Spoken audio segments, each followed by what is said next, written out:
va développer ensemble un thème ce matin, l'importance de regarder dans la bonne direction de la bonne manière.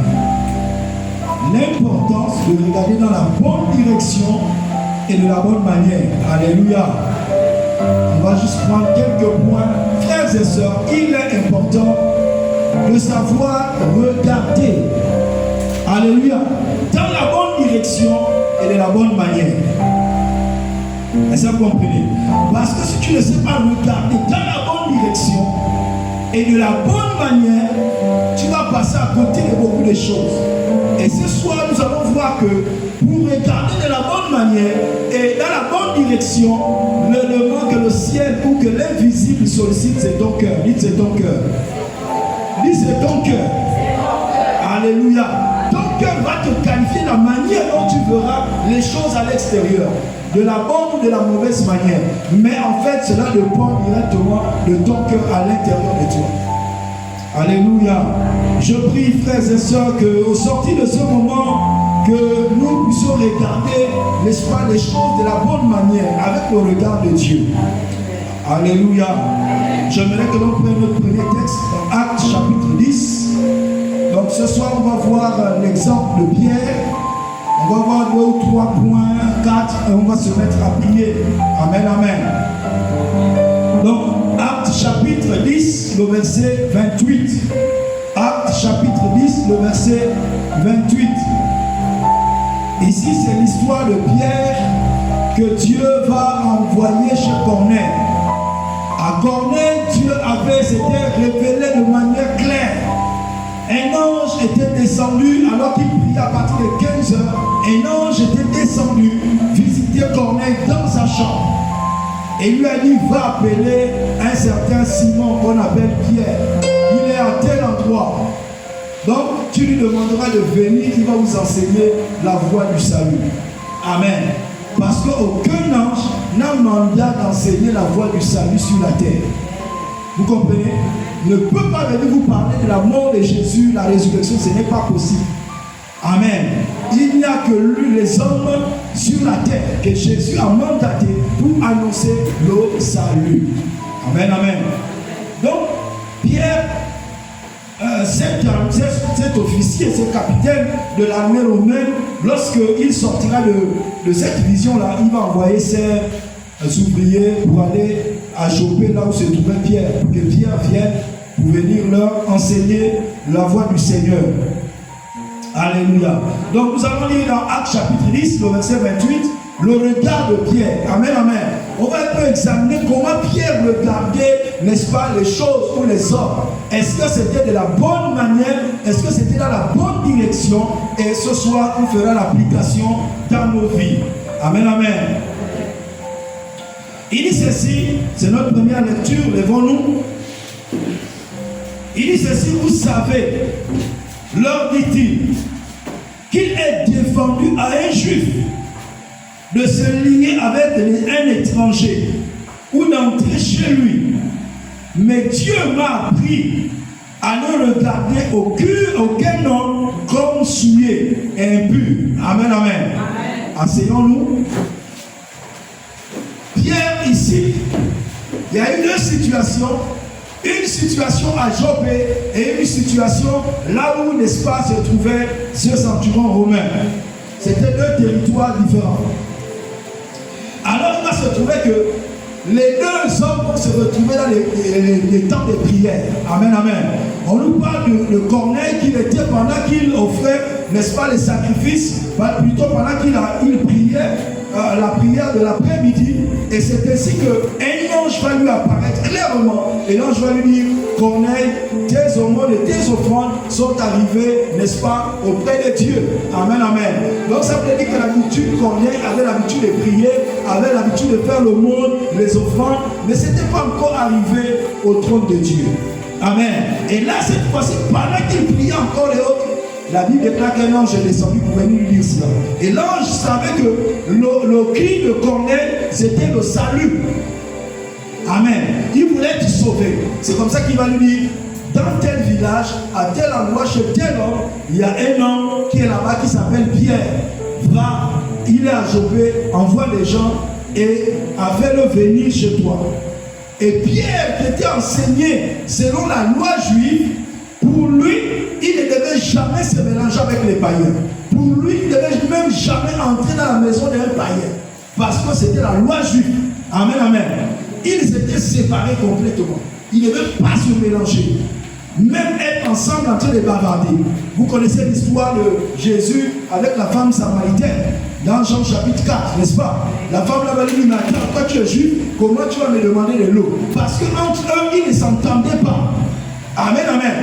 Donc Pierre, à cause de cette éducation-là, Pierre avait une mauvaise manière de regarder les païens. Est-ce que vous comprenez ça? Donc, et aussi dans la mauvaise direction. Or, le ciel, Dieu qui a créé tout le temps, Dieu aime les païens, mais il n'aime pas le péché. Ok? Il aime le pécheur, mais il aime le péché. Ça, il faut faire la différence.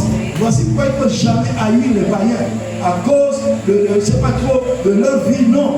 Dieu n'aime pas ce qu'ils font. Mais Dieu veut qu'ils soient sauvés. Ok? Donc, le regard de Pierre, la manière dont il regardait les choses, c'est à cause de ce qui était dans son cœur. L'enseignement qu'on avait déposé dans son cœur. Donc, il avait une mauvaise manière de regarder. Et Pierre aussi, il va se trouver que dans l'après-midi, il a eu faim aussi. Et à un moment donné, il est monté, pendant qu'il attendait que les gens préparent, il est monté à la chambre haute pour aller prier. Parce qu'il priait sur les toitures de maisons. Il y avait comme des terrasses, comme chez eux. Il ne pleut pas comme chez nous ici, 9 mois de saison de pluie. Non. Amen. Chez eux, il y a plus de saisons. Donc, ils peuvent se permettre, ils ont des terrasses sur leur maison. Et il est monté pour prier. Et pendant qu'il priait, Dieu va lui montrer une vision. Dans cette vision, il y avait des nappes, il y avait beaucoup d'animaux impurs que Dieu lui-même, dans la loi, avait interdit au peuple d'Israël de manger. Il y avait des poissons sans écailles, donc les sulures là. Le juif ne devait jamais manger ça, c'était impur. Le cochon était impur, certains animaux étaient impurs. Amen, amen. Et ce sont les animaux là que Dieu montre à Pierre dans une nappe. Il fait descendre la nappe, première fois. Dieu lui dit, lève-toi Pierre. Tu les manges, ces animaux-là. Pierre dit non, Seigneur. Et ça, c'est impur. Je ne mange pas cela. La vision, la nappe est repartie au ciel. La nappe revient une deuxième fois, avec les mêmes animaux. Dieu lui dit, lève-toi et tu manges. Il dit non, Seigneur, parce que moi je suis juif, je ne peux pas manger de ces animaux-là. La troisième fois, la nappe est revenue. Dieu lui a dit, là, c'est là où Dieu va l'enseigner que n'appelle pas impur ce que Dieu appelle pur. Amen. Ou ce que Dieu a purifié. Est-ce que vous comprenez ce que sont en train de dire? Frères et sœurs, Pierre avait accepté le Seigneur. C'est lui qui avait les clés. Jésus dans Matthieu chapitre 7 a dit, je te donnerai les clés du royaume de Dieu. Et Dieu avait donné à Pierre les clés du royaume de Dieu. Parce qu'il a été le premier dans Actes chapitre 2 à ouvrir la porte de l'évangile aux païens. Amen. Lorsque le Saint-Esprit était descendu parmi eux, Pierre s'est levé et il a annoncé l'évangile. Il y a eu 3000 personnes qui se sont converties. Donc il a ouvert la porte. Amen, amen. Donc, frères et sœurs, c'est ces Pierre-là. Malgré cela, il y avait encore dans son cœur des choses qui l'empêchaient de voir comme Dieu voit, ou de regarder comme Dieu regarde. Et ça, vous comprenez? Parce qu'il y a des enseignements dans son cœur.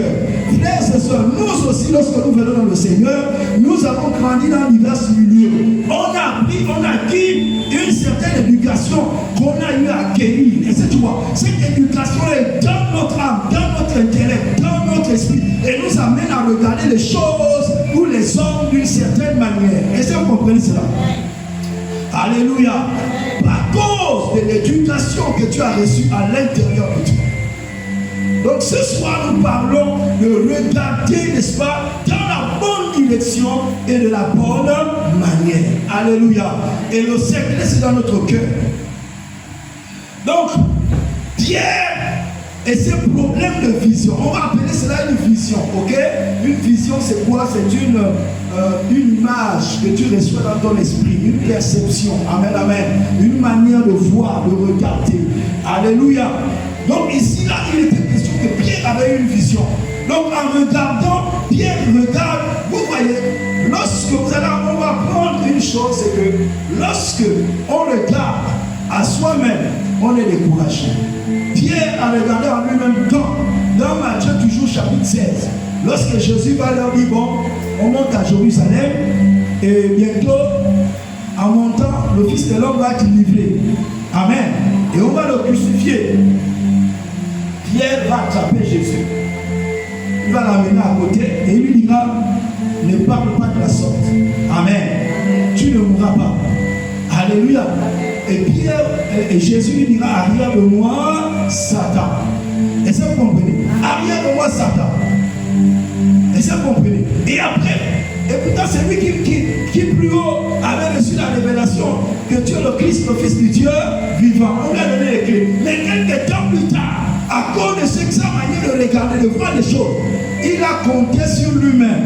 Est-ce que vous comprenez? Il a compté sur leur propre force. Jésus, lui qui était Seigneur, leur dit, on monte à Jérusalem, le Fils de l'homme va être livré.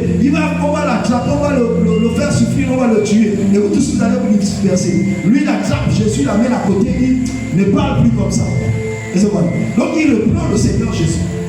Là où le Seigneur Jésus lui regarde, il n'y a rien de moi, Satan. Que les pensées là ne viennent pas de toi, Pierre. Ça, c'est Satan. Et ça, vous comprenez? Donc, frères et sœurs, notre manière de regarder peut être influencée soit par Dieu, soit par nous-mêmes ou par Satan. Vous comprenez? Trois sources de pensée. Donc, si nous regardons en nous-mêmes, Pierre, en regardant en lui-même, il a été découragé. Il dit, vous allez m'abandonner. Pierre dit, moi, tout le monde a le t'abandonner. Moi, je ne t'abandonnerai pas. Jésus lui regarde et dit, avant que le corps ne chante, Pierre, tu m'auras déjà renié 3 fois. Est-ce que vous comprenez? Donc, à un moment donné, lorsqu'on attrape Jésus, tout le monde fuit. Pierre aussi fuit. Et arrivé, effectivement, il va renier le Seigneur lorsque vous lisez les Écritures 3 fois. Une ménagère qui était dans la cour de Caïphe, lorsque Pierre va entrer, il était quelque part à la porte. La femme là vient lui dire, toi là, tu es parmi les hommes de Jésus, hein, parce que tu parles comme eux. Pierre va jurer, non, je ne connais pas cet homme, je n'ai jamais été avec lui. Est-ce que vous comprenez ça? La femme là va laisser. Il va encore avancer encore un peu, pendant qu'il était au feu. Une autre personne va venir, toi là, toi tu es heureux que tu es avec cet homme là. Oh non, il va jurer le ciel, la terre. 3e fois, quand il va nier, le Seigneur va le regarder. Le corps aussi va chanter. Alléluia. Oh frères et sœurs, je prie que le corps du réveil nous réveille, chante pour nous amener à la repentance. C'est ça qu'on fait ça. Lorsque nous faisons des choses que le corps chante, le corps ici dans le langage prophétique, c'est le corps qui sonne la repentance. Amen, amen. La repentance est importante. Pierre il est parti pleurer, il s'est repenti. Amen, amen. Parce qu'il a reconnu, je comptais sur moi-même, je regardais sur moi-même, et voilà, je pensais que j'étais capable, alors que à l'épreuve, je ne peux pas compter sur moi-même. Voici pourquoi Dieu, Jésus lui dit, renoncez sur vous-même. C'est lui qui veut monsieur qui renonce à lui-même, c'est-à-dire qu'il renonce à ses capacités. Tu ne peux pas suivre Jésus avec tes forces physiques, sinon tu vas te décourager, parce que tu regardes à toi-même, tu comptes sur toi-même. 365 jours, je ne sais pas combien d'années, on te dit viens dans les réunions. Si tu comptes sur toi-même, tu ne comptes pas sur Christ, tu vas te décourager. Vous comprenez? Le diable va commencer à t'avoir même les pensées. Et tu vas penser que c'est Dieu, ou c'est toi-même, c'est ton corps. Et tu vas te fatiguer quand tu vas dire je ne viens plus à l'église. Je suis fatigué. Tu donnes là les raisons, mais tu ne sais pas derrière qu'on est en train de travailler sur toi. Frères et sœurs, que Dieu, dans cette saison phare, que Dieu nous donne la bonne manière de regarder et dans la bonne direction. Alléluia. Oui, on apprend ce soir de Pierre.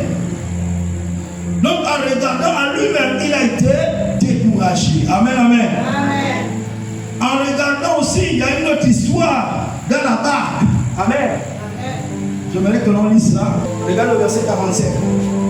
Jésus alla vers eux, marchant sur la mer, et il voulait les dépasser.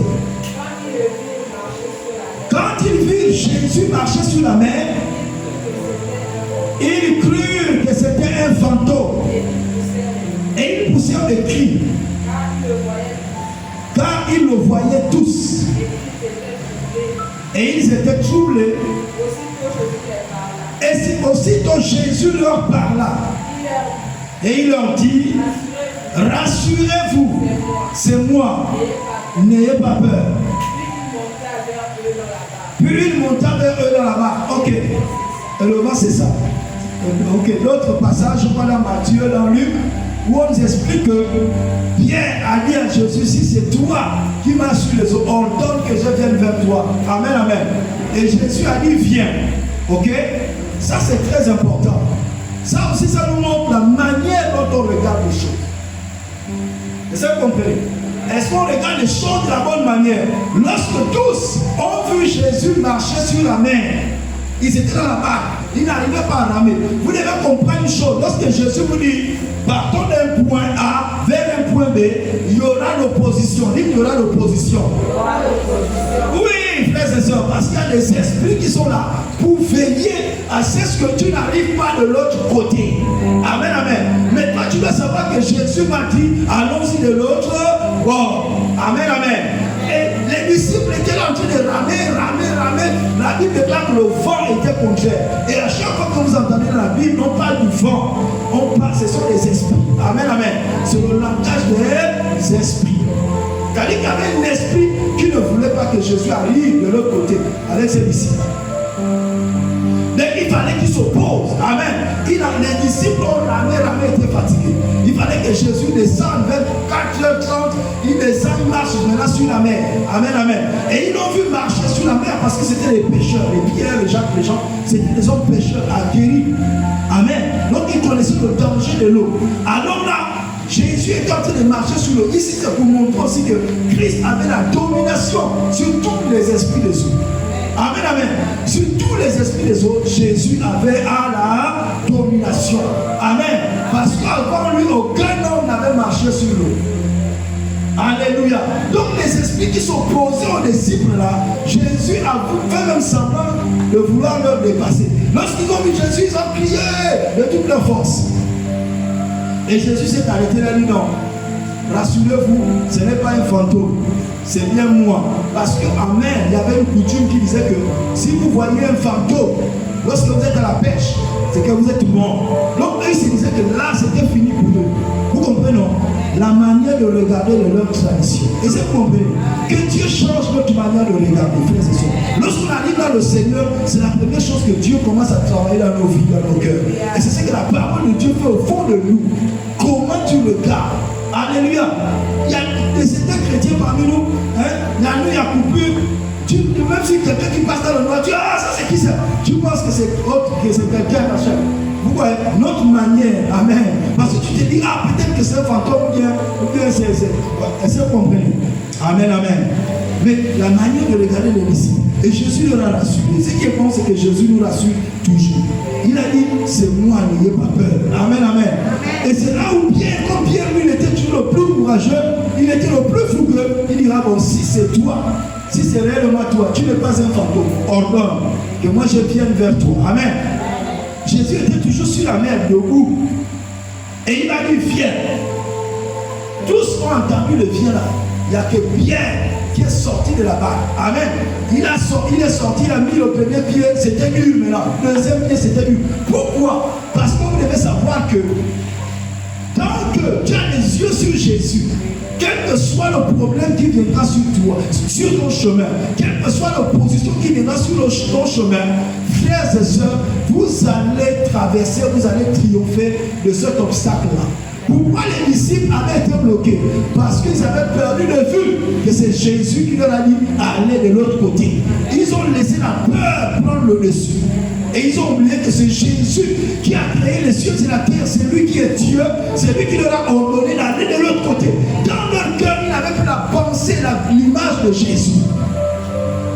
En d'autres cas, même lorsqu'ils l'avaient là, ils comptaient sur nos forces. Frère, on ne fait pas l'œuvre de Dieu avec la force. On ne suit pas Jésus avec sa propre capacité. Tu ne pourras pas. Le diable va te bloquer. Amen. S'il a réussi à bloquer Adam et Ève dans le jardin d'Éden, a plus forte raison toi. Donc voici pourquoi on doit compter sur Christ. Amen. Nous sommes sur la terre, nous représentons Christ. Nous avons la vie de Christ en nous. Tu dois avoir la certitude que rien ne doit te bloquer.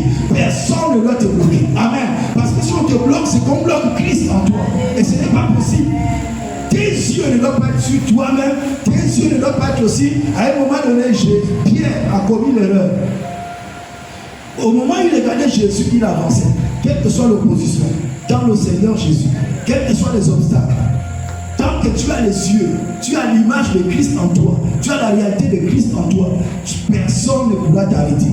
Aucun, même si les démons font tout une armée ne pourront pas t'arrêter. Alléluia. Mais maintenant, écoutez bien, à un moment donné, Pierre va commettre l'erreur. Pendant qu'il marchait vers Jésus, sa voix, son corps va lui rappeler, oh, combien de fois toi qui es pécheur là, tu as failli te noyer dans cette eau-là. Et c'est quoi? Donc, Pierre enlevait les yeux sur Jésus. Il regardait maintenant les vagues. Amen. Et comme il n'avait plus les yeux sur Jésus, dans le monde spirituel, tout ce que tu regardes te communique pas. Est-ce que vous comprenez? Donc les vagues là commencé à lui dire, tu vas être englouti aujourd'hui là. Tu ne pourras plus tenir en train de marcher. Tu seras englouti. Et il a pris peur. Et automatiquement, il a commencé à s'enfoncer. Et ça, vous comprenez? Il a commencé à s'enfoncer. Donc, le regard de son cœur n'était plus dans la bonne direction. La bonne direction, c'est qui? C'est Christ. Et ça, vous comprenez? Son cœur n'avait plus les yeux sur Jésus. Hébreux chapitre 12 dit, fixez vos yeux sur Jésus-Christ de Nazareth. Amen, amen. On doit fixer nos yeux sur Christ.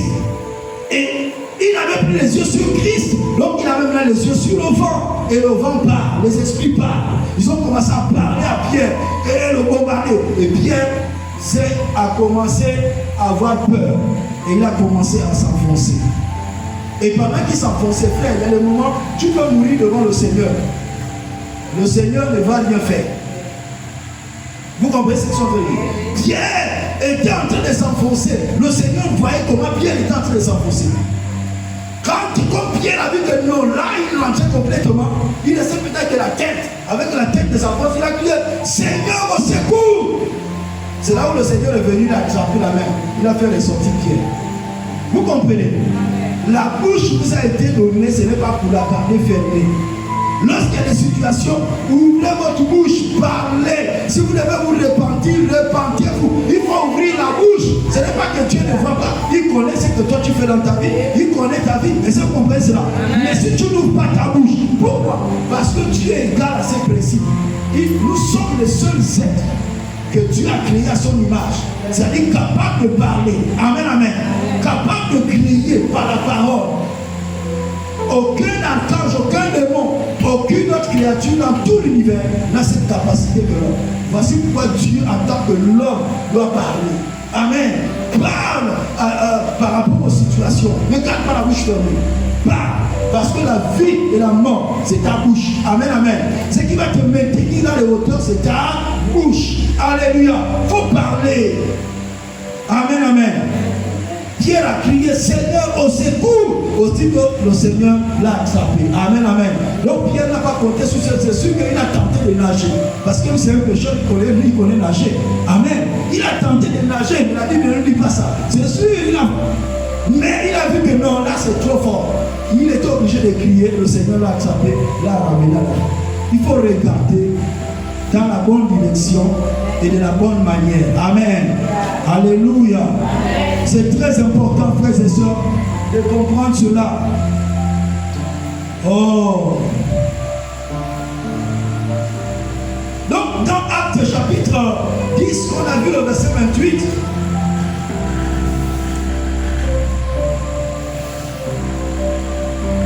Vous savez, il y a trois types de regards, mais c'est le quatrième regard qui est bon. Si tu regardes, Pierre a regardé à lui-même, il a été déçu, découragé. Il a regardé aussi, il a regardé au vent, n'est-ce pas? Il a coulé, n'est-ce pas? Beaucoup, la volonté de Dieu, ce n'est pas que tu meurs, par exemple, d'une maladie. Ce n'est pas la volonté de Dieu. Ce n'est pas la volonté de Dieu. Amen. La volonté de Dieu est que tu vives, que tu triomphes de la maladie. Vous comprenez? Mais beaucoup de chrétiens sont morts. Pourquoi? Parce qu'ils ont gardé leur bouche fermée. À l'hôpital, tu es là seulement à la perfusion. Tu ne parles pas. Tu es Dieu. Tu fais quoi? Tu attends d'abord que la maladie t'amène dans la tombe. Lève-toi, décrète. Amen. Tu as un Seigneur, tu as une vie en toi. Parle, décrète. Parle au corps. Du corps, tu vas sortir de cet hôpital, tu seras guéri parce que Dieu m'a envoyé sur la terre pour vivre en toi. Tu es ma maison. C'est mon adresse sur la terre. Amen. Mon adresse n'est pas à l'extérieur. Je vis à l'intérieur. J'ai une adresse à l'intérieur. Amen, amen. Donc il faut parler. Ne garde pas ta bouche fermée. Alléluia. Donne-moi un amen. Amen. Donc il y a aussi, lorsque tu regardes aussi aux autres, à un moment donné, on peut te reprendre. Amen. On a cet exemple dans Jean chapitre 21, le verset 21, où Jésus va appeler Pierre, il va le prendre Pierre. Allez que l'on lit ce passage. Jean chapitre 21, le verset 21. En nous voyant, Pierre dit à Jésus, et celui-ci, Seigneur, que lui arrivera-t-il? Jésus lui dit, si je veux qu'il demeure jusqu'à ce que je vienne, que te porte, hein, ça te regarde en quoi? Ok. Amen. Il dit, toi là, suis-moi. Donc lorsqu'on vient à l'église, ce n'est pas pour regarder les autres. Dites, ce n'est pas pour regarder les autres. Pierre, Jésus vient lui dire des choses. Maintenant, lui, quand il voit Jean, il dit, mais Seigneur, qu'est-ce qui va arriver pour Jean?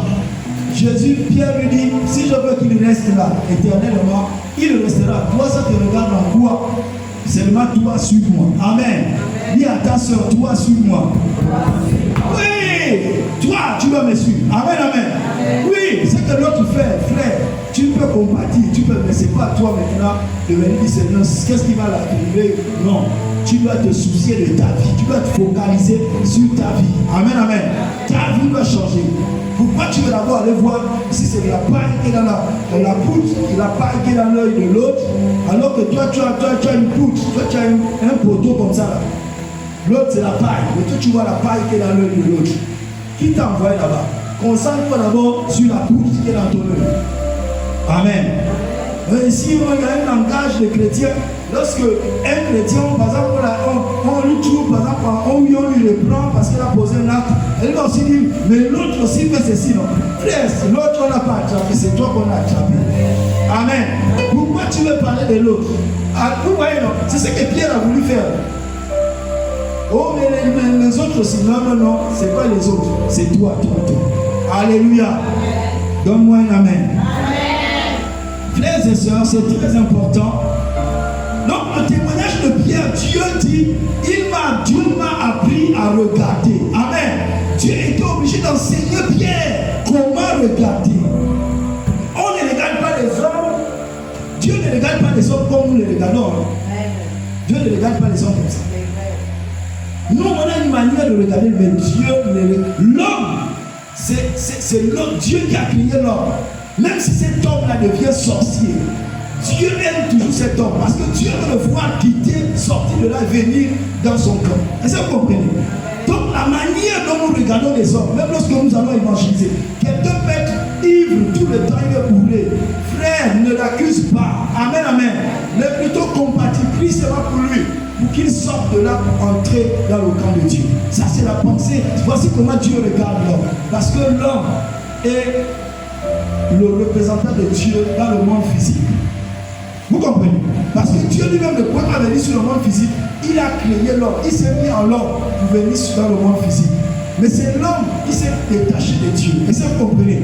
Mais la pensée de Dieu en envoyant Jésus, toutes ces choses, c'est de ramener l'homme dans sa présence. Donc nous devons apprendre aussi à bien regarder. Donc Dieu a appris à Pierre à bien regarder. Même sa manière de regarder les autres était perturbée et influencée par l'état de son cœur. Vous comprenez? Ta manière de regarder les autres est influencée et perturbée par ce qui est dans ton cœur. Je prends un exemple simple. Lorsque quelqu'un, par exemple, a été énervé, par exemple, dans sa maison, il est énervé, peut-être quelque chose s'est passé. Lorsqu'il sort dehors, à cause de l'état de son cœur, lorsque tu vas commencer à lui adresser la parole, lorsque tu vas commencer, il va se fâcher comme toi. Pourquoi? C'est à cause de l'état de son cœur. Est-ce que vous comprenez? C'est l'état de son cœur. Et la manière de regarder aussi, de voir des choses, il apprécie les choses selon la bonne direction. Amen, amen. Vous avez fait le choix de regarder dans la bonne direction, de regarder Christ. Amen. Que Dieu nous apprenne comment, n'est-ce pas, regarder à lui. Et comment, et de la bonne manière. Amen, amen. C'est très important. Il est certain que la manière de regarder les circonstances, les autres et soi-même est souvent plus subjective qu'objective. C'est-à-dire que est souvent, nous met souvent dans des positions, nous donne souvent une illusion. Et ça, vous comprenez, ce n'est pas la réalité à cause de l'état de notre cœur. Vous comprenez? On va prendre par exemple une femme par exemple qui va manquer de lucidité.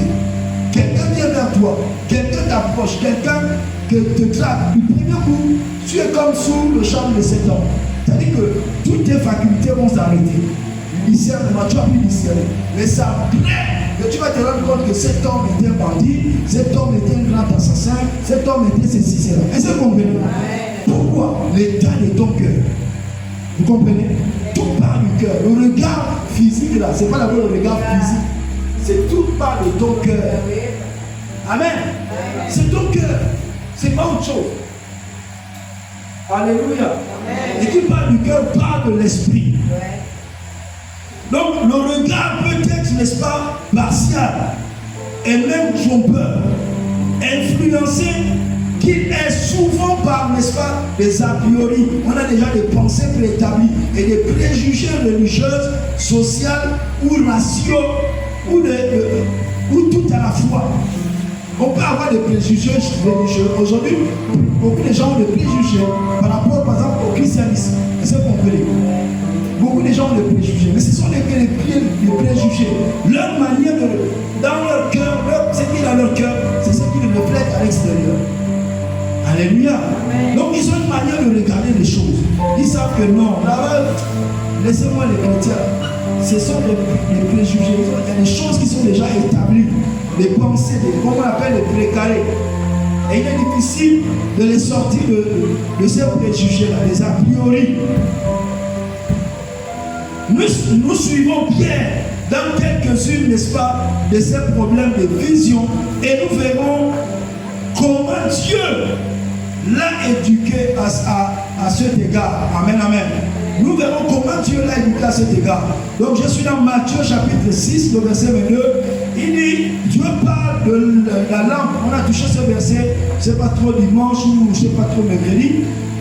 Matthieu chapitre 6 verset 22. L'œil est la lampe du corps. Si ton œil est en bon état, tout ton corps sera éclairé. Mais si ton œil est en mauvais état, tout ton corps sera dans les ténèbres.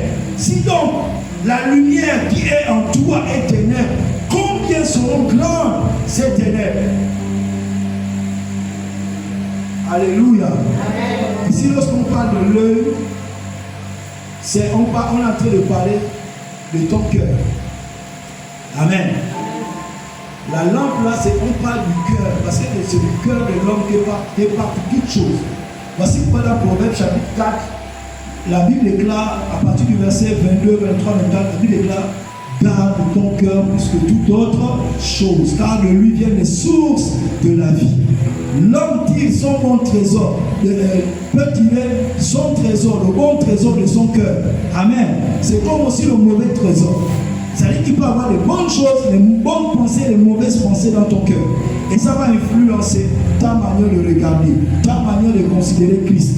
Donc, pour Christ, c'est comme si c'était un simple homme. Est-ce que vous comprenez? C'est parce qu'il y a encore des choses dans ton cœur. Mais plus tu vas te repentir, plus tu diras à Dieu, Seigneur, aide-moi à te voir comme je devrais te voir. Seigneur, purifie mon cœur. Voici pourquoi il est écrit, heureux ceux qui ont le cœur pur, car ils verront Dieu. Matthieu chapitre 5, le verset 8. Heureux ceux qui ont le cœur pur.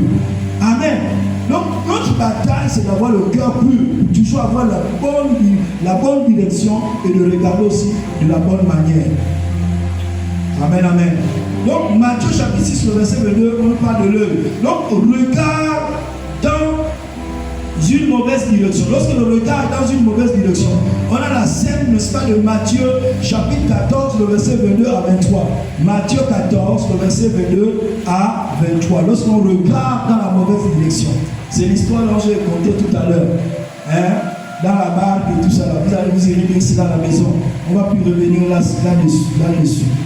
On nous dit au verset 22, Jésus obligea ses disciples à passer de l'autre côté ou de l'autre bord. Amen. Il peut nous arriver d'être obligés de passer au travers de certaines situations. Est-ce que vous comprenez? Oui, ce n'est pas parce que tu es devenu chrétien ou chrétienne que tu ne peux plus passer par certaines situations. Sur la terre, on passera par au travers de certaines situations, circonstances. Amen, amen. Ça peut être les difficultés, ça peut être les oppositions, ça peut être plusieurs choses. La maladie, amen.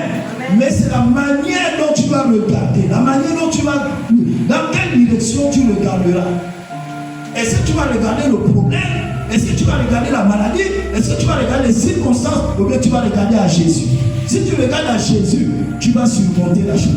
Tu vas sortir de là. Tu vas traverser. Amen, amen. Est-ce que vous comprenez? Parce que spirituellement, c'est que tu regardes, c'est que tu contemples, c'est que tu adores. Tu es connecté. Amen, amen. Donc si ce que tu adores coule, toi aussi tu vas couler. Mais si tu ne coules pas, si lui ne coule pas, tu ne pourras pas couler. Jésus ne pourra jamais couler. Il est venu mourir, il est descendu jusqu'au séjour de mort, il est ressuscité avec les clés de la mort et du séjour de mort. Il est monté, il est assis à la droite de Dieu le haut Père. Il est plus sur la terre, frères et sœurs. Donc si tu te connectes à lui, aucune circonstance ne pourra te vaincre sur la terre. Alléluia. Frères et sœurs, que Dieu nous accorde cette faveur, cette grâce de triompher. Amen. Donc on peut passer au travers de certaines circonstances. Mais il faut savoir comment regarder. Il ne faut pas regarder de la mauvaise manière. Cette contrainte vient de Dieu pour nous enseigner quelque chose au milieu de la tempête.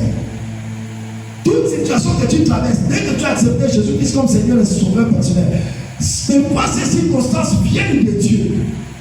Pourquoi? Parce que dans ces circonstances, Dieu veut nous enseigner certaines choses. Amen. Dieu veut t'enseigner au fur et à mesure que tu t'attaches davantage à lui. Il y a un enseignement dans toutes circonstances. Est-ce que vous comprenez? Donc c'est très important de comprendre cela. Donc Pierre avait besoin d'être enseigné par cette tempête. Les disciples aussi avaient besoin d'être enseignés. Que ce n'est pas par notre force, parce qu'on a les bras, on rame, on va faire avancer la barre, ou on va faire avancer l'œuvre de Dieu. Non. Alléluia. On doit compter sur Jésus. C'est lui qui nous donne la force. Amen. C'est de lui que nous tirons toutes nos capacités. Ne vous appuyez pas sur vous-même. Ne pensez pas que comme voilà, j'ai fait déjà 1 an, sans par exemple dans l'abstinence, déjà je suis meilleur que les autres. Là, tu comptes sur toi-même. Amen. Mais il faut regarder sur Christ en toi, qui rend capable. Amen, amen. Gloire soit rendue à Dieu. Donc, se retrouver au sein d'une tourmente n'est pas la preuve que nous ne sommes plus dans, n'est-ce pas, la volonté du Seigneur. Ce n'est pas parce que tu es dans une difficulté, tu es dans une maladie, ou que tu traverses une circonstance que tu n'es plus dans la volonté de Dieu. Non. Mais dans cette circonstance-là, Dieu veut t'enseigner certaines choses. Amen, amen. Parce que Dieu n'a pas d'autre moyen que de passer par cette circonstance. Moi, pour que Dieu puisse m'avoir, il fallait que je passe par la maladie. Il fallait que je sois empoisonné parce que j'étais quelqu'un qui était difficile. J'ai raisonné beaucoup. Pour moi-même, je ne croyais pas qu'il y avait d'autres dieux. L'homme était Dieu. Voilà les pensées de Dieu. Lorsque j'étais païen, un jeune. Alléluia. Mais Dieu, pour m'avoir, il fallait qu'il permette qu'on m'empoisonne, que je me retrouve dans une situation où j'ai désespéré maintenant. J'étais sur le point de me suicider. Et c'est là qu'il va m'apparaître. Alléluia. Là, j'ai compris, oui. Les choses vont changer. Alléluia. Donc, j'ai appris au travers de cette circonstance-là, au travers de cette maladie. Alléluia. Amen. Dieu est avec nous, frère. Même lorsque tu es dans la maladie, ça ne veut pas dire que Dieu t'a abandonné. Non, Dieu est avec toi. Mais tu dois apprendre certaines choses. Amen, amen. Donc ça, c'est très important. Donc, la tempête ici, elle est l'image des épreuves que l'homme et le chrétien peuvent rencontrer. La tempête. Amen. C'est l'image des épreuves, des choses que tu peux rencontrer sur ta route. Ce sont des tempêtes, ce sont des esprits. C'est l'opposition du royaume des ténèbres sur la terre. Sur la terre, le chrétien ne doit pas dormir. C'est la guerre sur la terre, c'est la guerre. Dites, c'est la guerre. Oui, il y a des esprits qui viennent nuit et jour pour faire du mal à l'homme. Même s'ils te donnent des millions, ils te donnent des voitures. L'objectif, c'est que la fin, ils te prennent, ils t'envoient dans leur royaume, au séjour de mort. Là où, n'est-ce pas, l'endroit où on appelle, c'est pas l'enfer, même si ce n'est pas encore opérationnel. Vous comprenez? Donc c'est ça l'objectif de puissance des ténèbres. Frère, ils sont en train de maudire l'homme sur la terre. L'homme qu'on boit est maudit. Et tu vois, les médicaments que tu vas toi-même, tu vas payer à la pharmacie. Si tu ne viens pas prier pour ça d'abord, avant de boire. Lorsqu'on fabrique cela, ils amènent, comment on appelle ça, les magiciens qui viennent prier sur ça. Ils font les incantations, les démons se posent dessus. Frère, vous ne pouvez pas vous imaginer. Tout est fait pour bloquer là. Pour l'empêcher d'aller loin. Donc, il faut apprendre à bénir. Tu payes des habits, bénir. Alléluia. Trempe d'abord ses habits dans le sang de Jésus. Est-ce que vous comprenez? Parce que c'est lui qui a cette usine-là. Mais il a ses entités, il a ses plaintes, il les empêche, il vient, il invoque les esprits pour que ça marche. Alléluia. Oui, toi tu viens payer. Tu amènes dans ta maison aussi, les esprits sont collés là-dedans. Et ils commencent à t'embêter. Est-ce qu'on est ensemble? Donne-moi un amen. Amen. Mais seulement prier. Prier. Beaucoup de gens ont eu le problème comme ça. Beaucoup de gens ont eu le problème comme ça.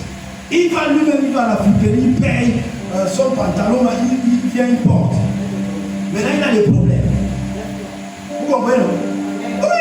Mais parce que tu n'as pas prié, en tant que chrétien, il faut apprendre à prier en toute chose.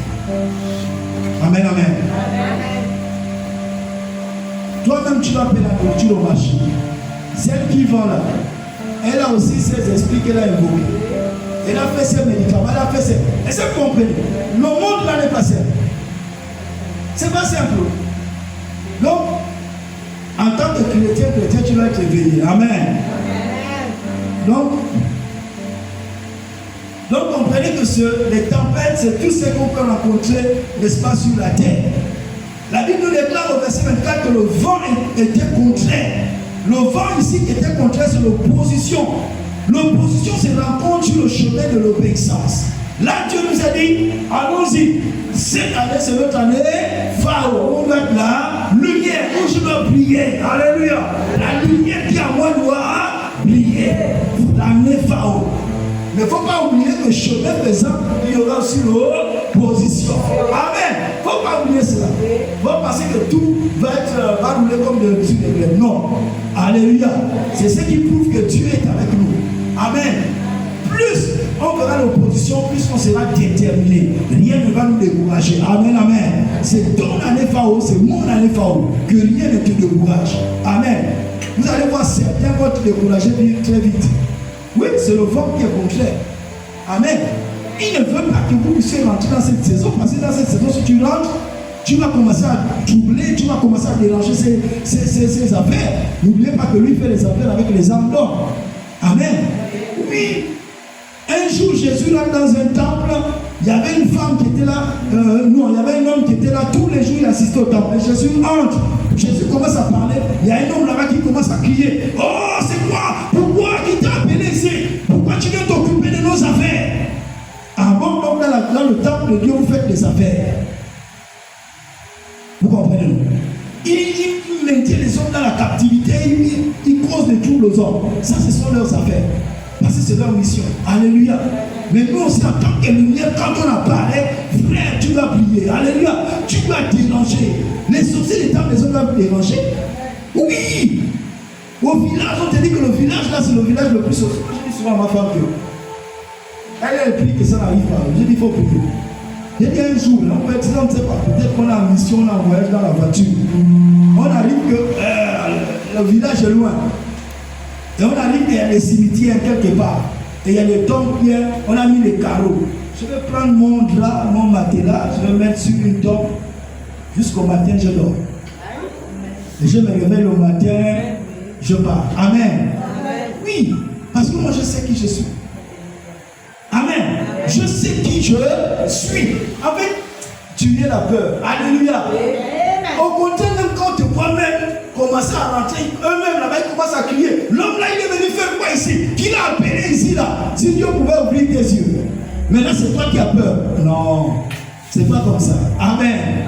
Oui, toi qui es la lumière, tu viens, tu dors. Eux-mêmes, ils déménagent, ils vont d'abord très loin. Amen, amen. Oui, mais ils vont dire qui a amené l'homme là ici? Oui. Alléluia. Amen. Oui, c'est ça, frère. Il faut connaître qui vous êtes, qui vous transportez. Il faut connaître. Amen. Il faut demander à ma femme. Elle a beaucoup d'histoires. Amen.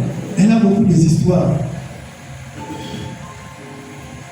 Une fois, dans la nuit, l'enfant, je ne sais pas si c'était Moïse ou Esaïe, je ne sais plus. Je ne sais plus. Entre Esaïe et Moïse. Il était encore bébé. Au milieu de la nuit, ma femme me réveille. Je me réveille. Elle me dit non, l'enfant chauffe. Ok. J'ai pris ma main, j'ai déposé sur l'enfant. N'est-ce pas? J'ai déposé sur l'enfant. Mais elle ne sait pas que lorsque moi j'étais en train de déposer la main sur l'enfant là, dans mon esprit j'étais en train de prier. D'accord? Alors elle, qu'est-ce qui va se passer? À un moment donné, vous connaissez vous-même les femmes, elle va encore venir, elle vérifie l'enfant. L'enfant chauffe encore. Elle me dit l'enfant chauffe. Elle dit bon ok, appelle l'un de mes fils. Elle a appelé l'un de mes fils qui est venu avec la voiture. Elles sont parties parce que moi je les 5 heures, je les lève debout, je vais aller au travail. Donc, ils sont partis à la pharmacie. Ils sont rentrés à la pharmacie, ils ont payé tout un paquet de médicaments. Dès qu'elle est revenue à la maison, elles sont rentrées à la maison, la fièvre a disparu. L'enfant n'a même pas bien compris. Le soir, lorsque je suis venu, elle m'explique, je lui regardé, c'est bon. Ok, c'est bon. Amen. Tu vas apprendre, vite tu vas apprendre. Alléluia. Oui, c'est comme ça. Alléluia. Moi, j'étais sûr que l'enfant est guéri. Ouais, on avait 2 regards. Amen, amen. J'étais sûr. Donc je n'ai paniqué pas. Je me suis lavé, je suis parti au travail. Mais l'enfant a été guéri. Amen, amen. Il faut avoir cette certitude-là. Amen, amen.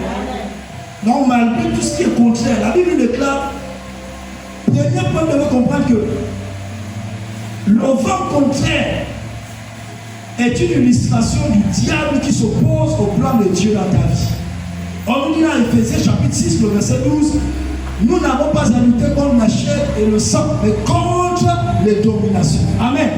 C'est le projet du diable qui s'oppose contre le dessein de Dieu ou le plan de Dieu dans ta vie. Deuxième chose que tu dois comprendre, que le vent contraire représente une illustration autant pour moi de la chair, c'est-à-dire de l'homme charnel qui a des désirs contraires à ceux de l'Esprit de Dieu. Selon Galates chapitre 5, le verset 17. La chair a des désirs contraires à ceux de l'Esprit. Ton corps n'aime pas ce que l'Esprit aime. Si tu es chrétien, tu es dans la salle, tu n'aimes pas la prière, tu n'aimes pas la méditation de la parole de Dieu. Ça c'est la chair. La chair s'oppose. Or l'Esprit de Dieu en toi aime la prière, aime la méditation de la parole de Dieu, aime le jeûne. Vous comprenez? Amen. Lorsque tu vois qu'il y a quelque chose qui s'oppose, ça c'est la chair. La chair, la nature charnelle de l'homme. Amen, amen. Ça s'oppose. Donc c'est ce que Galates chapitre 5, le verset 17 nous dit. La chair a des désirs contraires à ceux de l'esprit. Troisième chose, troisième illustration du vent, ça parle des hommes, n'est-ce pas, sans Dieu, qui peuvent aussi se dresser contre les croyants. Les hommes sans Dieu. Les hommes qui n'ont pas Dieu, qui n'ont pas Christ, qui ne connaissent pas Christ, ils peuvent s'opposer à toi. Amen, amen. Ils peuvent s'opposer à toi dans ta maison, ils peuvent s'opposer à toi dans ton travail, ils peuvent s'opposer à toi à tous les niveaux. Ils peuvent s'opposer à toi. Amen.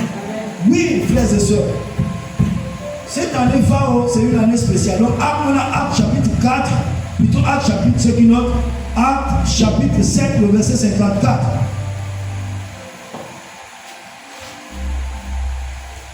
Acte chapitre 7, le verset 54. Acte Actes chapitre 7, le verset 54. On nous parle de l'histoire d'Étienne qu'on avait attrapé. N'est-ce pas, au temple? On va l'attraper, on va jusqu'à le lapider. Amen, amen. Mais la Bible est là que lorsque ces hommes-là, les hommes qui s'opposaient à Étienne, on nous dit ceci, ils grinçaient les dents contre Étienne. C'est-à-dire qu'ils étaient en colère. Dans nos us et coutumes, lorsque quelqu'un est en colère contre toi, par exemple, au village, tu vois comment il grince les dents. Il fait le bruit avec les dents. Il est en colère. Alléluia. C'est ce que les hommes-là étaient contre Étienne. Et on l'avait attrapé, ils sont partis le lapider. C'était les hommes qui ne connaissaient pas Dieu, les païens. Actes chapitre 7, le verset 54. Amen, amen. Donc, il faut avoir cette notion dans ton esprit que c'est possible qu'on s'oppose à moi. C'est possible aussi que ma chair, amen, amen, s'oppose à moi. Alléluia. Amen. Tout ça, ce sont des vents. Il y a Satan, la chair et les hommes qui ne connaissent pas Dieu.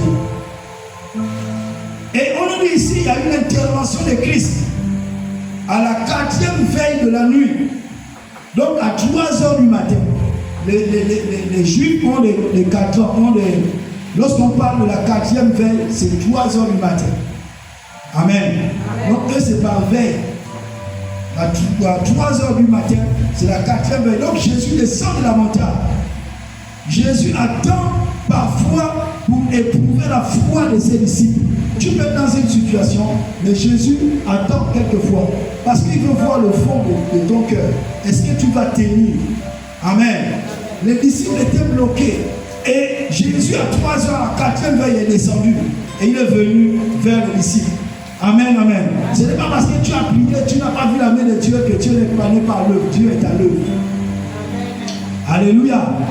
Ça ne fait pas longtemps, ça je profite à faire ce témoignage-là. L'une de vos sœurs, ça s'est passé dans la semaine. Amen. Voilà, elle est venue, elle avait son argent, elle a égaré l'argent. Amen. Elle m'appelle, papa, vraiment là, je ne sais pas, j'ai besoin de cet argent. Mais l'argent, je ne sais plus là où j'ai mis l'argent. Ok, j'essaie d'interroger Dieu, Dieu ne me dit rien. Est-ce que vous comprenez? J'étais un peu embêté, j'ai dit, mais non Seigneur, ça, c'est ma fille, tu vas me dire quelque chose. Dieu ne me dit rien. Et j'ai compris que Dieu aussi voulait l'enseigner quelque chose. Amen. Amen. Je lui ai dit ceci, c'est que moi, j'ai une paix dans mon cœur, tu vas retrouver ton argent. Amen. Amen. Tu retrouveras ton argent. Et ça comprenez. Et puis oui, quelques jours après, je sais pas, elle était même découragée, elle dit, mais papa, je ne comprends pas. Dieu aussi voulait éprouver son cœur. Papa, je ne comprends pas. Et pourtant, je donne ma dîme. Oui, mais ça, c'est parce que tu donnes ta dîme et tu ne vas pas être éprouvé. Hein? Alléluia. Dieu, si Dieu veut t'enseigner, même moi, il a refusé de me parler. Vous comprenez? Je suis parti, j'ai prié. Dieu a dit, il ne m'a rien dit. Oui. Dieu peut refuser de te dire quelque chose, il est obligé. Amen. Amen. Donc, lorsqu'il est venu me voir, il dit, ma fille, moi, je ne sais pas te dire. Dieu ne m'a rien dit. Dieu ne m'a rien montré, mais quand même, en tant que prophète, la première intuition, la première image que j'ai vue, je lui ai dit, bon, c'est vrai que Dieu ne m'a rien dit, mais va quand même dans ta maison. Je suis en train de voir le fauteuil. Il y a un fauteuil, va fouiller sur le fauteuil. D'accord? Et plus tard, donc qu'est-ce qu'elle a fait? Elle a déposé les choses sur le fauteuil là. Donc l'argent aussi était quelque part dans un bonnet sur le fauteuil là. Elle a même pris les habits là, donc les habits là, elle a mis dans la machine, elle a laissé seulement le bonnet là. Mais là, c'est lorsque maman va lui rendre visite, elle porte maintenant le bonnet là. Dès qu'elle amène le bonnet, elle veut porter, elle voit un billet qui tombe. Elle dit, oh, le billet là sort. Elle s'est dit peut-être que d'abord c'est un billet comme ça. Elle soulève encore le même, tout le paquet d'argent est tombé. Alléluia. Donne-moi un amen.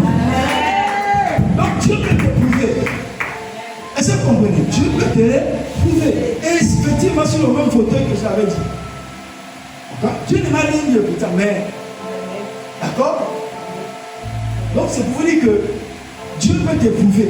Oh, Dieu voulait l'éprouver pour savoir aussi ce que tu vas sortir de ta bouche. Amen. Qu'est-ce que tu vas? Est-ce que tu vas bénir Dieu ou bien tu vas maudire Dieu? Vous voyez non? Non. Dieu là que vous voyez là, il faut comprendre comment Dieu parle.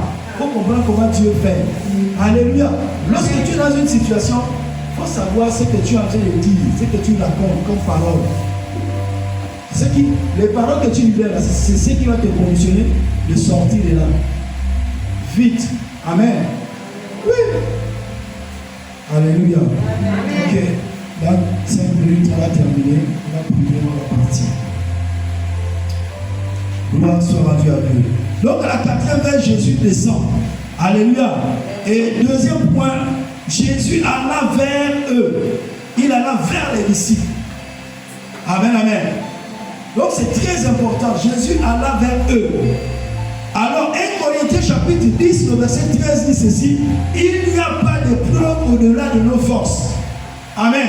Aucune preuve ne peut venir dans ta vie qui va te dépasser, qui va t'écraser. Non. Aucune tentation ne t'est survenue qui a été au-delà de tes forces. Mais dans cette épreuve-là, Dieu pourvoit la solution pour nous faire sortir. Amen, amen. C'est ce que 1 Corinthiens, je disais quoi, 1 Corinthiens chapitre 10, le verset 13. Vous pouvez aller relire à la maison. Je vais rapidement. On nous dit aussi que Jésus marcha sur la mer. Quand on se demande comment il pourra intervenir, on ne peut vraiment pas imaginer la réponse à l'avance. Amen. Oui, Jésus marchait sur la mer. Quand tu es dans une situation, tu te poses la question comment Dieu va intervenir. Tu ne peux pas arrêter que non, Dieu va faire comme ça, ou Dieu va venir comme ça. Non, Dieu peut te surprendre même par un païen. Tu sors comme ça, Dieu te surprend. Alléluia. Oui. Dieu passe, il fait comme il veut, il agit comme il veut. Donne-moi un amen. Alléluia. Donc, les disciples furent troublés. Ils crurent que c'était un fantôme. Mais c'était Jésus qui était venu leur répondre, qui venait à leur secours, parce qu'ils étaient en train de crier, ils étaient fatigués. Méfions-nous de la manière selon laquelle nous interprétons les événements qui nous, n'est-ce pas, déconcertent ou que nous n'aimons pas. Amen. Parce que c'est ce qui ne fait pas du bien à ton corps que Dieu va utiliser pour te faire vivre cela, parce qu'il veut voir la profondeur de ton cœur. Le problème de Dieu, c'est le cœur. Parce qu'il a payé un grand prix, son fils Jésus, il veut faire sortir tout ce qui est mauvais en nous pour qu'on ait une bonne direction et on ait un bon regard. Amen, amen. On regarde dans la bonne direction. Croire en Dieu, c'est croire aux bonnes choses. Je vous donne une clé. Croire en Dieu, c'est croire au bien. Amen. Même si tu penses que c'est mauvais, mais crois que Dieu, là, il veut mon bien. Amen, amen. Il veut mon bien. Croire en Dieu, c'est croire au bien. Ça, c'est quelque chose qu'on m'a donné très tôt dans ma marche chrétienne. En me disant que croire en Dieu, c'est croire au bien. Tout ce qui est bien, Dieu, même si tu penses que c'est mauvais, au sortir de là, tu vas te rendre compte, ah, tu m'as fait passer là parce qu'il voulait m'enseigner ça, il voulait m'enseigner ça. Ou bien dans mon cœur, il y avait encore telle chose, il y avait encore telle chose. Alléluia. Certains disent, dans la barque, l'autre disait c'est le diable, l'autre disait c'est un fantôme. C'est-à-dire un phénomène inexplicable. On n'arrive pas à expliquer. Quand il faut considérer, n'est-ce pas, des circonstances auxquelles, n'est-ce pas, nous ne sommes pas forcément habitués. Tu interprètes ça comment? Amen, amen. Oui, Dieu peut permettre que le sorcier de ton voisin qui est sorcier vienne te perturber. Parce que Dieu veut t'enseigner pour la prière. Je vous avais déjà fait le témoignage ici, non? Au début de ma vie chrétienne. Hein? Qu'est-ce qui se passait au début de ma vie chrétienne? Dieu permettait, j'avais à peine des jours, Dieu permettait que la nuit, lorsque je dormais, je voyais toujours des monstres qui étaient assis en train de boire du sang humain. Donc je me réveillais, j'étais genre troublé. Mais Dieu voulait quoi? M'amener à être un homme de prière. Amen. Donc chaque nuit, je ne pouvais plus dormir sans me rassurer que j'ai prié. J'ai médité la parole de Dieu. Amen. Jusqu'à ce que voilà, je suis maintenant ce que je suis aujourd'hui. Est-ce que vous comprenez? Oui, parce qu'on est dans les années 89, 90. Voyez-vous? Voilà, donc la chrétienté n'était pas aussi si développée que ça. Amen. Amen. Donc, frères et sœurs, il faut savoir comment tu interprètes ce qui t'arrive. Aucun sorcier ne peut te tuer. Mais si tu as permis que le sorcier vienne t'attaquer, c'est qu'il veut t'enseigner quelque chose. Alléluia. Il veut t'amener soit à te réveiller dans la prière, à être une femme déterminée, une femme parce que tu vas affronter d'autres épreuves qui seront pires que cela. Donc Dieu doit exercer. Il est écrit, Dieu exerce nos mains au combat. Amen. Oui, il doit te former. Alléluia. Donc c'est très important. La Bible déclare que Jésus leur dit, c'est moi. Amen. Donc nous devons savoir que Pierre a marché sur l'eau. Oui, la foi, on parle de la foi en action. La foi, c'est l'action. Amen. La foi, c'est l'action. On va prendre par exemple dans Actes chapitre 3, Pierre et Jean qui allaient au temple. Et ils vont tomber face à un paralytique, n'est-ce pas? Pierre a dit quoi? Pierre et Jean ont dit, regarde-nous. Pierre a dit, je n'ai ni or ni argent, mais ce que j'ai, je te le donne. Au nom de Jésus, lève-toi et marche. Est-ce que le paralytique a marché? Il n'a pas marché. Donc Pierre a fait quoi? La foi en action. Pierre est parti l'attraper et il l'a fait lever. Amen. C'est ça la foi en action. C'est-à-dire que tu décrètes la foi, mais tu ajoutes une action. Et ça, on se fait comprendre. Alléluia. C'est ça la foi en action. Donc Pierre a marché sur les eaux parce qu'il a mis sa foi en jeu. Amen, amen.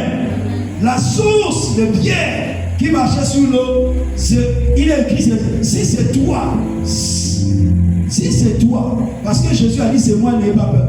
Pierre dit si c'est toi, ça signifie que plus que c'est toi qui m'ordonne de venir vers toi, je viendrai. Amen. Peu importe, même si c'est au travers le feu, je vais traverser le feu. Alléluia.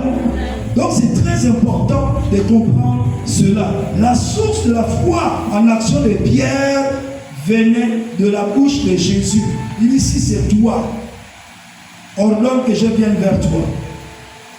Jésus lui vient. Amen, amen. Amen. Et alors, qu'est-ce qui se passe? La foi, on dit la foi vient d'une parole de Christ. Dans Romains chapitre 10, le verset 17. Amen. La foi vient de la parole de Christ ou de la parole de Dieu. Romains chapitre 10, le verset 17. On nous dit que Pierre sortit de la barque. Frère, il faut savoir quitter notre univers. La barque, ça peut être notre univers. Ça peut être nos limites, nos conforts, nos habitudes. Nos habitudes sécurisantes. Plus que Jésus l'ordonne. Amen, amen. Jésus a ordonné, viens. Les autres sont restés parce qu'ils ont dit, oh, on préfère rester en sécurité dans la barque. Tu ne pourras jamais vivre les expériences avec Dieu si tu ne prends pas des risques. Est-ce que vous comprenez? Oui. Moi, au début, par exemple, dans le ministère prophétique, lorsque Dieu a commencé à me parler, la toute première fois que Dieu me parle, c'est en 90. Alors que je préparais à une réunion où je devais diriger la louange et autres.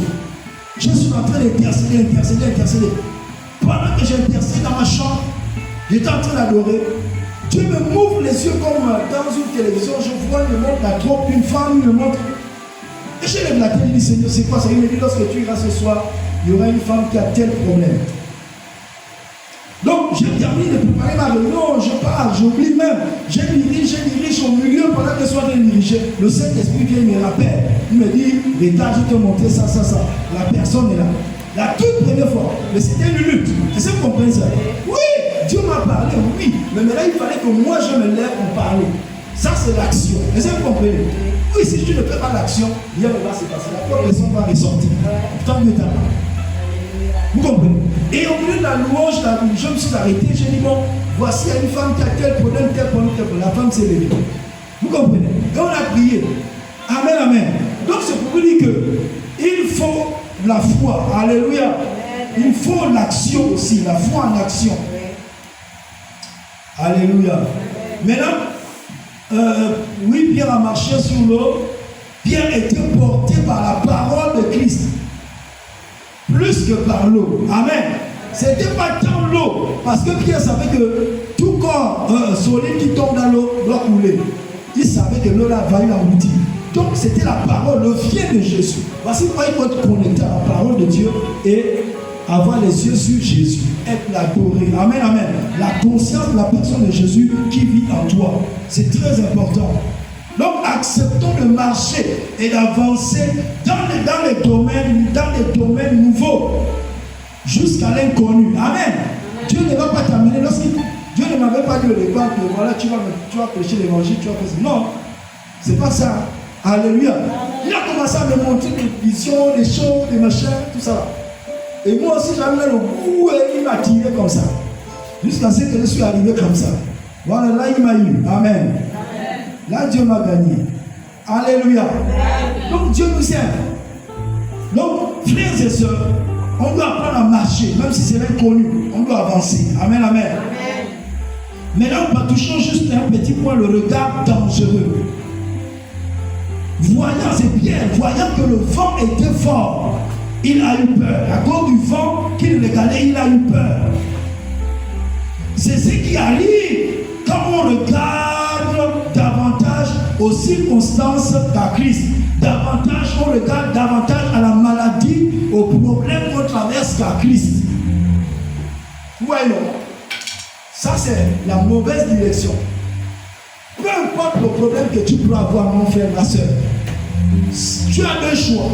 Soit tu regardes au problème et tu vas t'enfoncer davantage. Tu seras dans le souci. Tu vas déclencher l'estomac. Parce que ce sont les soucis là qui déclenchent le mot d'estomac et tout ça, les règles, tout ton organisme. Ou tu regardes à Christ, amen, amen. Lui, il va te communiquer la force, il va te communiquer la joie, il va te communiquer la santé, jusqu'à ce que tu sortiras du problème ou de la situation, de la circonstance. Amen. Donc il y a deux types de regards. Pierre, lui, il a regardé le vent, la tempête et il a commencé à couler. Et ça, c'est un mauvais regard. Alléluia.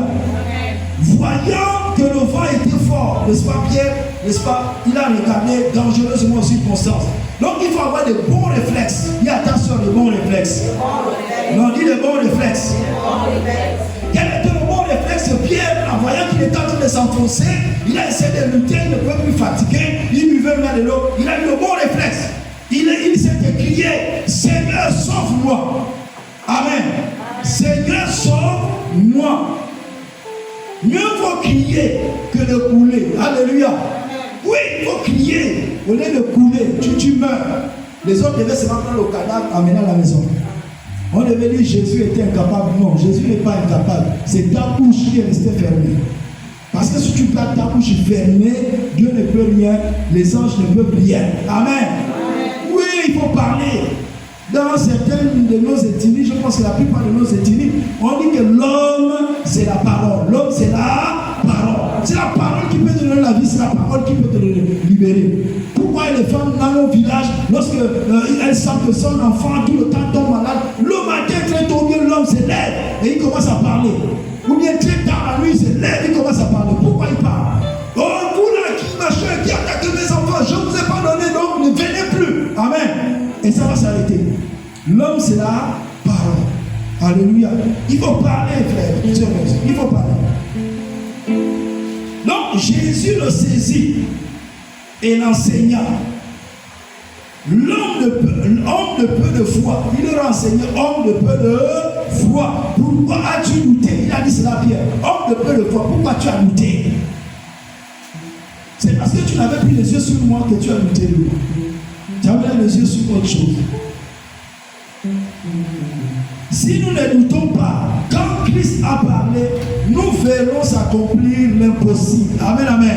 Quand Christ a parlé, nous verrons l'impossible s'accomplir. Quand les yeux se ferment, alors qu'ils devraient rester ouverts. Matthieu chapitre 26, le verset 43. Pour ceux qui notent. Il revint et les trouva endormis, car leurs yeux étaient apaisantis. Quelquefois les yeux, tu veux prier, les yeux pèsent. C'est pas naturel. Ça pèse tellement. Voyez-vous, ça attend seulement que quand toi tu veux prier.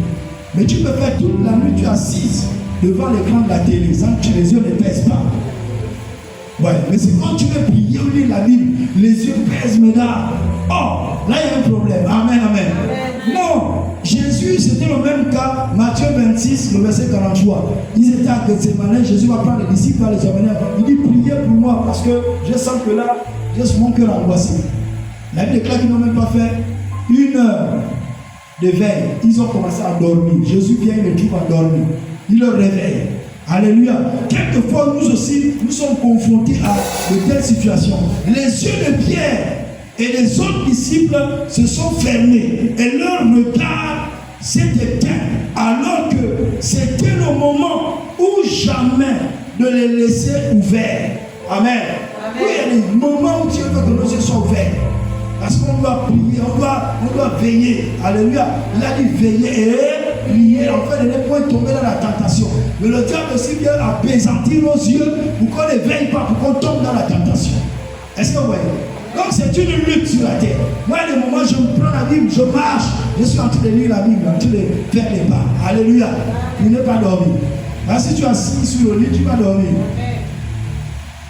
Alléluia. Donc dans Luc 22, le verset 45, après avoir prié, il se leva et vint vers les disciples qu'il trouva endormis de tristesse. Luc chapitre 22, le verset 45. Lorsque ton cœur est triste, ça va te disposer à ne même pas voir lorsque Dieu vient intervenir dans ta vie. Vous vous rappelez les deux disciples après la résurrection dans Luc chapitre 24. Après la résurrection, Jésus marche avec les deux disciples qui allaient à Emmaüs. Jésus marche avec eux, parle avec eux, ils ne reconnaissent pas que c'est Jésus. Pourquoi? Parce que leur cœur était triste. La tristesse est une très mauvaise chose. Alléluia. Oui, la tristesse, lorsque c'est des choses dans le mauvais sens, des choses où tu regrettes, tu es triste, Dieu peut t'envoyer la solution. Tu ne verras pas que c'est la solution de Dieu. Elle passera à côté. Alléluia. Il faut bien admettre que la vue est faussée par des sentiments intérieurs négatifs et destructeurs pour la foi. La tristesse détruit la foi. Amen. Amen. Parce qu'elle vient de l'intérieur. Elle neutralise la foi, elle paralyse la foi. De même que la peur et autres. Maintenant, on va toucher à l'inverse. On va parler un peu des regards bien dirigés et orientés. Parce que c'est ce qui nous intéresse, on va conclure là. Les regards bien dirigés et orientés. On a Luc chapitre 9, le verset 32. Pierre et ses compagnons étaient apaisantis par le sommeil. Mais s'étant tenus éveillés, ils virent la gloire de Jésus et les deux hommes qui étaient avec lui. Amen. Ça, c'est les deux disciples sur la montagne. Alléluia. Les deux disciples sur la montagne. Et ça, c'est très important. Les deux disciples sur la montagne. Donc, à un moment donné, ils ont dormi. Mais lorsqu'ils ont gardé leurs yeux éveillés, ils ont vu la gloire de Dieu. Ils ont vu la gloire de Jésus. Ils ont vu Moïse et Élie. Amen. Qui parlaient avec Jésus. Voyez-vous? Donc, résister, avoir les yeux ouverts, éveillés, et le voir est très important. Alléluia. Amen. Donc, le regard bien dirigé et orienté. Quand il a tout quitté, Pierre n'a pas regardé avec regret aux choses laissées derrière lui. Amen. Pierre avait tout quitté. Il n'a pas eu le regret de regarder les choses que Dieu a quittées. Quelquefois, nous aussi, nous regrettons. On a quitté telle situation, on regrette. C'est très dangereux. Alléluia. C'est très très dangereux. Tu peux ouvrir une porte pour que le diable entre et s'appuie sur cette pensée et te fait. Il va commencer à agir dans ta vie. Il a ressemblé à Moïse et a imité sa foi. Hébreux chapitre 11, le verset 24. Il c'est par la foi que Moïse, devenu grand, refusa d'être appelé fils de la fille de Pharaon, aimant mieux à être maltraité avec le peuple de Dieu que d'avoir pour un peu de temps la jouissance du péché. Regardant l'opprobre de Christ comme une richesse plus grande que les trésors de l'Égypte, car il avait les yeux fixés sur la rémunération. C'est par la foi qu'il quitta l'Égypte sans être effrayé de la colère du roi, car il se montra ferme comme voyant celui qui est invisible. Ça, c'est très important. Alléluia. Amen, amen. Amen. On va conclure. On va dire ceci que regarder de la bonne manière et orienter son regard. Le regard ici, lorsqu'on parle de regard, on parle du regard de son cœur. Amen. Si dans ton cœur il y a la tristesse, si dans ton cœur il y a la colère, si dans ton cœur il y a la jalousie, si dans ton cœur il y a toutes ces mauvaises pensées-là, ton regard sera mal orienté. Alléluia. Tu ne pourras pas regarder Christ au travers de toutes ces images qui sont dans ton esprit. Ces images-là vont s'opposer, vont t'empêcher de regarder Christ. Voici pourquoi on se repent. Amen. Voici pourquoi on dit, Seigneur, change mon cœur. Seigneur, transforme mon cœur. Donne-moi un cœur pur. Lave mon cœur avec le sang de Jésus. Que mon cœur soit lavé dans le sang de Jésus. Seigneur, viens ôter que la nature colérique en moi meure. Amen. C'est pour permettre à ce qu'on ait le regard fixé sur Jésus. Sinon, ces choses vont t'empêcher de regarder à Jésus. Alléluia. Or, c'est lorsqu'on regarde à Jésus, les épreuves qui nous arrivent, on pourra les traverser. Sur la terre, tu pourras te chrétien du début jusqu'à la fin, jusqu'à ce que tu entres dans le ciel. Si tu gardes tes yeux, tu te bats sur la terre, à garder tes yeux fixés sur Jésus et Jésus seul. Amen. Tu te lèves le matin avant de faire quoi que ce soit, adore Dieu. Alléluia. Adore Dieu. Prie, loue. Ne va pas d'abord commencer à faire le ménage ou à parler aux enfants. Non. Si tu parles, les enfants vont t'énerver et ces pensées-là vont résister, mais à t'empêcher d'aller prier. Tu n'auras plus l'envie d'aller prier. Mais ce sont ces pensées-là. Amen. Dieu doit être le premier en toutes choses. Dès que tu ouvres les yeux, soit tu vas laver les yeux ou tu commences à prier. Amen. Commence à prier, commence à louer Dieu, adore-le, médite la parole. Maintenant, tu l'avais fait tout seul. Là, tu as mis Dieu au commencement. Amen, amen. Ton regard est fixé sur Dieu. Ton cœur sera gardé par Dieu. Amen. J'aimerais qu'on se lève et que l'on prie maintenant. Lève-toi, parle à Dieu maintenant. On a parlé du cœur, du regard qui est orienté de la bonne manière ou de la mauvaise manière. Ça dépend de ce qu'il y a dans nos cœurs. Si ton cœur est impur, s'il y a de mauvaises pensées, des pensées de haine, des pensées de colère, des pensées vraiment compliquées dans ton cœur, frères et sœurs, ça va te causer des problèmes. Tu ne pourras pas avoir les yeux fixés sur Jésus. Tu auras les yeux fixés sur les difficultés. Tu seras plus à l'extérieur. Tu vas regarder plus les choses qui te font mal à l'extérieur. Oh, pourquoi ma vie n'avance pas? Pourquoi ma vie ne fait pas ceci? Mais tu as oublié que tu es d'abord un esprit. Ta vraie vie, c'est Christ. Amen. Regarde à Christ. Regarde comment Christ est. C'est ce que tu es. C'est ce que tu deviendras. C'est ce que tu deviendras ta vie. Donc ta vie va te corriger par ton regard. Alléluia. Plus lorsque nous verrons à Christ, nous verrons des difficultés, des problèmes. Mais plus nous regardons Christ, plus que nos yeux sont focalisés sur Christ, il nous transforme. On est transformé à la même image que Christ. Alléluia. C'est la même image que tu as de Christ dans ta vie. C'est ce que Dieu va faire. C'est ce que Dieu va te transformer. Je voulais là que tu parles à Dieu. Parle à Dieu. Dieu veut vous changer ce soir. Dieu veut changer ton cœur. Dieu veut te donner une